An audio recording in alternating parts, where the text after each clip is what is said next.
Welcome to I news. నేను హిమ. ఆరోగ్యంపై ప్రత్యేక శ్రద్ధ, క్రమశిక్షణతో కూడిన జీవన శైలి, టెక్నాలజీ సహాయంతో ఫిట్నెస్ మానిటరింగ్. ఇప్పుడు AP CM Nara Chandrababu Naidu food habits దేశవ్యాప్తంగా చర్చనీయాంశమయ్యాయి. అన్నం తగ్గించి ప్రోటీన్ ఎక్కువగా తీసుకోవాలని సూచిస్తున్న చంద్రబాబు చేపలను ఆరోగ్యానికి ఉత్తమ ఆహారంగా చెబుతూ ఉన్నారు.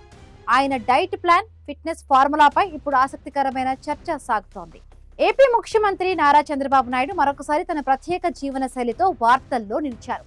రాజకీయాల్లో ఎంత బిజీగా ఉన్నా ఆరోగ్యాన్ని మాత్రం ఏమాత్రం నిర్లక్ష్యం చేయవద్దని ఆయన చెబుతున్నారు. అందుకే ఇప్పుడు తన డైట్ లో భారీ మార్పులు చేసి ప్రోటీన్ ఆధారిత ఆహారాన్ని ఎక్కువగా తీసుకుంటున్నట్లు వెల్లడించారు.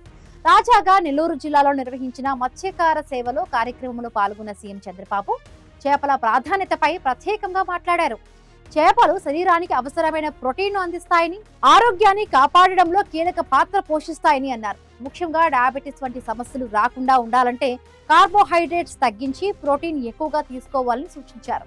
చంద్రబాబు ప్రస్తుతం వైట్ రైస్ వినియోగాన్ని చాలా వరకు తగ్గించినట్టుగా సమాచారం. రోజు ఆహారంలో తప్పనిసరిగా చేప ఉండేలా చూసుకుంటున్నారని చెబుతున్నారు.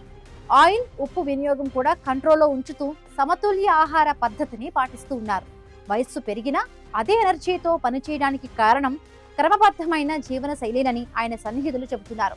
ఇక టెక్నాలజీ వినియోగంలో ఎప్పుడూ ముందుండే చంద్రబాబు తన ఆరోగ్యాన్ని కూడా గ్యాడ్జెట్ల సహాయంతో మానిటర్ చేస్తున్నారని సమాచారం.